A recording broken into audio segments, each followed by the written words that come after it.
Hi hello welcome to my YouTube channel. ఈ వీడియోలో discuss చేసే టాపిక్ వచ్చేసి స్టాక్ మార్కెట్లో ఒక సంవత్సరంలో ₹1,00,00,000 సంపాదించడానికి మనం ఏ విధంగా ప్లాన్ చేసుకోవాలో ఈ వీడియోలో డీటెయిల్గా తెలుసుకుందాం. అసలు స్టాక్ మార్కెట్లో ఒక సంవత్సరంలో ₹1,00,00,000 సంపాదించగలమా లేదా? ఒకవేళ సంపాదించగలిగితే మన దగ్గర ఎంత క్యాపిటల్ ఉండాలి? అలాగే సంపాదిస్తే మనం ఏ విధంగా ప్లాన్ చేసుకోవాలనే ప్రతి అంశాన్ని విత్ ఎగ్జాంపుల్తో సహా డీటెయిల్గా ఎక్స్ప్లెయిన్ చేస్తాను. సో వీడియో అనేది చాలా ఇన్ఫర్మేటివ్గా ఉంటుంది, ఎక్కడ స్కిప్ చేయకుండా చూడండి. అలాగే మన ఫినాన్షియల్ యాటిట్యూడ్ తెలుగు ఛానల్కు ఫస్ట్ టైం వస్తే కనుక ఛానల్ని సబ్స్క్రైబ్ చేసుకోండి. మన ఛానల్లో స్టాక్ మార్కెట్, బిజినెస్ ఐడియాస్, అలాగే ఫినాన్షియల్ ప్లానింగ్ మరియు ఫైనాన్షియల్ ఫ్రీడమ్ గురించి వీడియోస్ అనేవి చేసి అప్లోడ్ చేయడం జరుగుతుంది. సో మన ఛానల్ని సబ్స్క్రైబ్ చేసుకోవడం ద్వారా ఈ టాపిక్స్ మీద మీకు అవేర్నెస్ అండ్ నాలెడ్జ్ అనేది వస్తుంది. అలాగే మీ ఫినాన్షియల్ లైఫ్ అనేది కొంచెం బెటర్ అవుతుంది. ఇంకా టాపిక్లోకి వస్తే స్టాక్ మార్కెట్లో ఒక సంవత్సరంలో ₹1,00,00,000 సంపాదించడానికి 2 ప్లాన్స్ అనేవి ఉన్నాయి. అవి ఒకటి 1 ఇయర్ నార్మల్ ప్లాన్, రెండోది 1 ఇయర్ కాంపౌండింగ్ ప్లాన్. వీటిని వన్ బై వన్ ఎక్స్ప్లెయిన్ చేసుకుంటూ వెళ్దాం, జాగ్రత్తగా వినండి. ఫస్ట్ 1 ఇయర్ నార్మల్ ప్లాన్ గురించి ఎక్స్ప్లెయిన్ చేసుకుందాం. ఇంకా 1 ఇయర్ నార్మల్ ప్లాన్ చూసుకుంటే ఈ విధంగా ఉంటుంది. ఈ ప్లాన్స్ అనేవి ఫుల్ ఆఫ్ కాలిక్యులేషన్స్ మీద డిపెండ్ అయి ఉంటాయి. వీటిని నేను ఇప్పుడు డీటెయిల్గా ఎక్స్ప్లెయిన్ చేయడానికి ట్రై చేస్తాను, మీరు జాగ్రత్తగా వినండి. ఇంకా కాలిక్యులేషన్ ప్రాసెస్ చూసుకుంటే ఫస్ట్ ఆఫ్ ఆల్ అమౌంట్ వచ్చేసి ₹1 crore. అంటే మనం ₹1,00,00,000 సంపాదించాలి. ఇది కూడా మనం 1 ఇయర్లో సంపాదించాలి. అంటే 1 ఇయర్కి 12 మంత్స్ అనేవి ఉంటాయి. So 1 crore divided by 12 is equal to ₹8,33,333. So మనం ఈ అమౌంట్ అనేది పెర్ మంత్కి సంపాదించాలి. అలాగే నెక్స్ట్ స్టాక్ మార్కెట్లో పెర్ మంత్కి ట్రేడింగ్ డేస్ అనేవి 20 ఉంటాయి. ఎందుకంటే సాటర్డేస్, సండేస్, అలాగే హాలిడేస్ అన్నీ తీసేసినా మనం యావరేజ్గా 20 డేస్ వేసుకుందాం. ఈ 20 డేస్లో మనం ఖచ్చితంగా ఒక 10 డేస్ అయితే ప్రాఫిట్స్ అనేవి ఎర్న్ చేయాలి. సో మనం ప్రాఫిట్ డేస్ వచ్చేసి 10 డేస్. సో ఇందాక మనకు వచ్చిన పెర్ మంత్ అమౌంట్ను 10తో డివైడెడ్ బై చేస్తే ₹83,333 అవుతుంది. సో మనం పెర్ డేకి ఈ అమౌంట్ అనేది ఎర్న్ చేయాలి. ఇప్పుడు మనం ఈ ప్లాన్ని ఎగ్జిక్యూట్ చేయడానికి మనకి ఎంత క్యాపిటల్ కావాలో కాలిక్యులేట్ చేద్దాం. ఇప్పుడు మనకు పెర్ డేకి వచ్చిన అమౌంట్ అనేది మన క్యాపిటల్లో కేవలం అది 1% మాత్రమే అవ్వాలి. సో మన క్యాపిటల్ వచ్చేసి ₹83,33,333 అయితే కావాలి మనకి. సో ఓవరాల్గా ఈ ప్లాన్ ఎగ్జిక్యూట్ చేయడానికి మన టోటల్ క్యాపిటల్ వచ్చేసి ₹83,33,333 అయితే కావాలి. సో ఓవరాల్గా ఈ విధంగా ప్లాన్ చేసుకుని కాలిక్యులేట్ చేసుకోవడం వలన మనకి ఎటువంటి కన్ఫ్యూజన్ అనేది ఉండదు, మనకు ఒక క్లారిటీ అనేది వస్తుంది. అలాగే మనం ఈ ప్రాసెస్ని ఎవ్రీ మంత్ ఫాలో అవుతే మనం 1 crore అనేది ఈజీగా అచీవ్ అవ్వచ్చు. ఎలా అంటే మనం పెర్ మంత్కి ₹8,33,333 అనేది ఎర్న్ చేయాలి. దీన్ని 12తో మల్టిప్లై చేస్తే మనకి 1 crore అనేది అచీవ్ చేయవచ్చు. సో ఓవరాల్గా ఈ ప్రాసెస్ని ఫాలో అవుతే మనం 1 crore టార్గెట్ అనేది 1 ఇయర్లో అచీవ్ చేసేయవచ్చు. అలాగే నెక్స్ట్ కింద నోట్ చూసుకుంటే no taxes include in this calculation. అంటే ఈ కాలిక్యులేషన్స్లో ఎటువంటి ట్యాక్సెస్ అనేవి ఇంక్లూడ్ చేయలేదు, ఎందుకంటే మీకు కన్ఫ్యూజన్ అనేది వస్తుంది కాబట్టి. మరి ట్యాక్సెస్ ఇంక్లూడ్ చేయకుండా కాలిక్యులేట్ చేసేసి మీరు మాకు ఎక్స్ప్లెయిన్ చేస్తే ఎలా కుదురుతుంది అని మీరు నన్ను అడగొచ్చు. దానికి నా ఆన్సర్ ఏంటంటే ఈ వీడియోని కేవలం అవేర్నెస్ కల్పించడానికి మాత్రమే క్రియేట్ చేసాము. అంటే చాలామంది అన్రియలిస్టిక్ ఎక్స్పెక్టేషన్స్ తోటి స్టాక్ మార్కెట్లోకి వస్తున్నారు. అంటే ఒక 10,000, 20,000 క్యాపిటల్ తోటి స్టాక్ మార్కెట్లోకి వచ్చి ఆ అమౌంట్ని జస్ట్ కొన్ని నెలలు లేదా కొన్ని సంవత్సరాల్లోనే ₹1,00,00,000 చేసేయాలని ఆశతోటి చాలామంది స్టాక్ మార్కెట్లోకి ఎంటర్ అవుతున్నారు. సో అలాంటి వాళ్ళ కోసం, ఒరే బాబు నువ్వు తీసుకొచ్చిన 20,000, 30,000 క్యాపిటల్ తోటి స్టాక్ మార్కెట్లో ₹1,00,00,000 అయితే నువ్వు ఎర్న్ చేయలేవు. సో నేను చెప్పిన విధంగా ప్లాన్ చేసుకుని ఇంత క్యాపిటల్ ఉంటే తప్ప నువ్వు మార్కెట్లో మనీ అయితే ఎర్న్ చేయలేవు అని ఒక క్లారిటీ ఇవ్వడానికి ఈ వీడియో అయితే క్రియేట్ చేయడం జరిగింది. సో ఓవరాల్గా వీడియో చూసిన వాళ్ళు మీరు దీన్ని అర్థం చేసుకుని ఈ వీడియోలో ఏమైనా మిస్టేక్స్ ఉంటే క్షమించండి.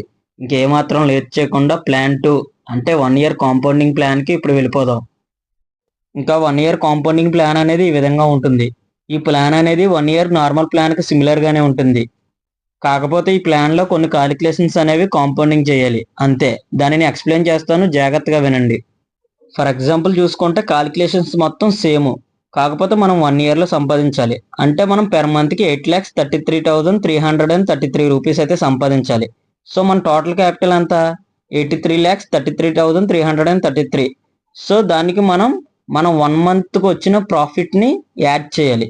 అప్పుడు మనం ₹91,66,666 అవుతుంది.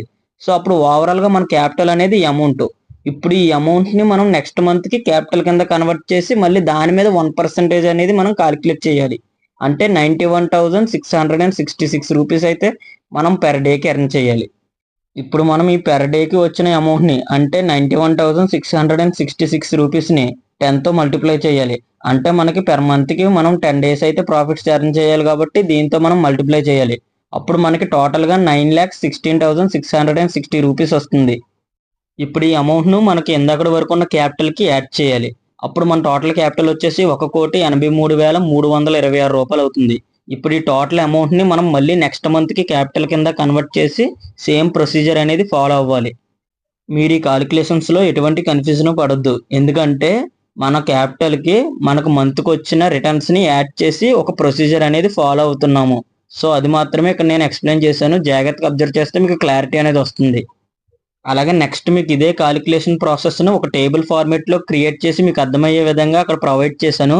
దానిని చూస్తే మీకు ఇంకా క్లారిటీగా అర్థమవుతుంది. సో ఇంకా ఏమాత్రం లేట్ చేయకుండా టేబుల్ ఫార్మేట్ ఏంటో చూద్దాం. ఇంకా ఈ టేబుల్ ఫార్మేట్ చూసుకుంటే ఈ విధంగా ఉంటుంది. ఈ టేబుల్ ఫార్మేట్లోని కాలమ్స్ను 1 by 1 ఎక్స్ప్లెయిన్ చేసుకుంటూ వెళ్దాం, జాగ్రత్తగా వినండి. ఫస్ట్ కాలం చూసుకుంటే మంత్స్, అంటే 1 yearలో ఉన్న మంత్స్ని అక్కడ మెన్షన్ చేయడం జరిగింది. నెక్స్ట్ స్టార్టింగ్ క్యాపిటల్, అంటే మనం ఏ క్యాపిటల్తో అయితే స్టార్టింగ్ చేస్తున్నామో ఆ క్యాపిటల్ని అక్కడ మెన్షన్ చేయడం జరిగింది. నెక్స్ట్ పెర్ డే, అంటే మనం పెర్ డేకి ఎర్న్ చేయవలసిన రిటర్న్స్ని అక్కడ మెన్షన్ చేయడం జరిగింది. నెక్స్ట్ రిటర్న్స్ 10 days, అంటే మనం ఓవరాల్గా 10 daysకి ఎర్న్ చేయవలసిన రిటర్న్స్ అనేవి ఆ కాలంలో మెన్షన్ చేయడం జరిగింది. అలాగే నెక్స్ట్ క్యాపిటల్ ప్లస్ రిటర్న్, అంటే మనం తీసుకొచ్చిన క్యాపిటల్ అలాగే మనకు వచ్చిన మంత్లీ రిటర్న్స్ని యాడ్ చేస్తే టోటల్గా మనకి క్యాపిటల్ ప్లస్ రిటర్న్ అనేది వస్తుంది. ఇప్పుడు ఈ క్యాపిటల్ ప్లస్ రిటర్న్ని మళ్ళీ నెక్స్ట్ మంత్కి స్టార్టింగ్ క్యాపిటల్ కింద కన్వర్ట్ చేసి మళ్ళీ సేమ్ ప్రొసీజర్ అనేది ఫాలో అవ్వాలి. ఇలా మనం 1 crore టార్గెట్ అనేది అచీవ్ అయ్యే వరకు ప్రొసీజర్ అనేది ఫాలో అవ్వాలి. మనం రిటర్న్స్ 10 daysలో చూసుకుంటే ఓవరాల్గా మనం 9 monthsలో ఈ టార్గెట్ అనేది అచీవ్ చేసాము. అప్పుడు మనకి టోటల్గా 1,13,16,163 రూపాయలు అయితే మనం ఎర్న్ చేసాం 9 monthsలో. సో ఓవరాల్గా ఈ విధంగా మనం కాలిక్యులేట్ చేసుకుని ప్లాన్ చేసుకుంటే 1 year కాంపౌండింగ్ ప్లాన్లో మనం కేవలం 9 monthsలో మాత్రమే మన టార్గెట్ అనేది అచీవ్ చేసేవచ్చు. సో ఐ హోప్ మీ అందరికి అర్థమైంది అనుకుంటున్నాను. ఒకవేళ అర్థం కాకపోతే కనుక టేబుల్ ఫార్మేట్ అక్కడే ఉంది, ఒకసారి దానిని జాగ్రత్తగా అబ్జర్వ్ చేస్తే మీకే క్లారిటీ అనేది వస్తుంది. ఇంకా నెక్స్ట్ టాపిక్ చూసుకుంటే డౌట్స్, అంటే ఇప్పటివరకు వీడియో చూసిన మీలో చాలా మందికి చాలా విధమైన డౌట్స్ అనేవి వచ్చి ఉంటాయి. వాటిలో కొన్నింటిని క్లారిఫై చేయడానికి ట్రై చేస్తాను, జాగ్రత్తగా వినండి. ఫస్ట్ డౌట్ చూసుకుంటే ఈ ప్లాన్ ఫాలో అవడానికి మనం ఏ స్టాక్స్ని చూస్ చేసుకోవాలి. దానికి నా ఆన్సర్ ఏంటంటే నిఫ్టీ 50, అలాగే సెన్సెక్స్, అలాగే గవర్నమెంట్ స్టాక్స్, అలాగే ఫండమెంటల్లీ స్ట్రాంగ్ ఉన్న ఏ స్టాక్స్ అయినా పర్వాలేదు ఈ ప్లాన్ ఫాలో అవ్వడానికి. అలాగే నెక్స్ట్ డౌట్ చూసుకుంటే మనం ఏ ట్రేడింగ్ టైప్ని చూస్ చేసుకోవాలి. దానికి నా ఆన్సర్ ఏంటంటే నేను ఇప్పటివరకు ఎక్స్ప్లెయిన్ చేసిన పాయింట్ ఆఫ్ వ్యూ ప్రకారం డెలివరీ బేస్డ్ ట్రేడింగ్ అయితే చాలా బెటర్. ఎందుకంటే రిస్క్ తక్కువ ఉంటుంది, అలాగే మనం ఈ ప్లాన్ని సక్సెస్ అయ్యే ఛాన్సెస్ అనేవి ఎక్కువగా ఉంటాయి.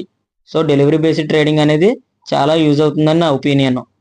అలాగే నెక్స్ట్ డౌట్ చూసుకుంటే మనం పొజిషన్ తీసుకున్న తర్వాత పొజిషన్ అనేది లాస్లోకి వెళ్తే మనం ఏం చేయాలి. ఫర్ ఎగ్జాంపుల్గా చూసుకుంటే మనం పొజిషన్ తీసుకున్న తర్వాత పొజిషన్ అనేది లాస్లోకి వెళ్ళింది అనుకుందాం. మనం ఎలాగ డెలివరీ బేస్డ్ ట్రేడింగ్ తీసుకున్నాం కాబట్టి మనం కొన్ని రోజులు వెయిట్ చేద్దాం. లేదు టైం అయిపోతుంది అనుకుంటే కనుక మనకు వచ్చిన లాస్ని యాక్సెప్ట్ చేసి మళ్ళీ మనకు మిగిలి ఉన్న క్యాపిటల్ తోటి సేమ్ ప్రొసీజర్ని ఫాలో అవ్వి ఈ టార్గెట్ అనేది అచీవ్ అయ్యే వరకు ఆ ప్రాసెస్ని కంటిన్యూ చేయాలి. సో ఈ విధంగా మనకు లాస్ వస్తే కనుక ఈ విధంగా చేయాలి. సో ఇది ఫ్రెండ్స్ ఓవరాల్గా వీడియో. ఐ హోప్ మీ అందరికి అర్థమైంది అనుకుంటున్నాను. అలాగే ఈ వీడియో కేవలం అవేర్నెస్ని క్రియేట్ చేయడానికి మాత్రమే క్రియేట్ చేశాను. దీనిలో ఏమైనా మిస్టేక్స్ ఉంటే క్షమించండి. అలాగే వీడియో కొంచెం ఇన్ఫర్మేటివ్గా ఉన్న లైక్ చేయండి. ఇలాంటి మరిన్ని ఇన్ఫర్మేటివ్ వీడియోస్ కోసం మన ఛానల్ని సబ్స్క్రైబ్ చేసుకోండి. Thank you for watching.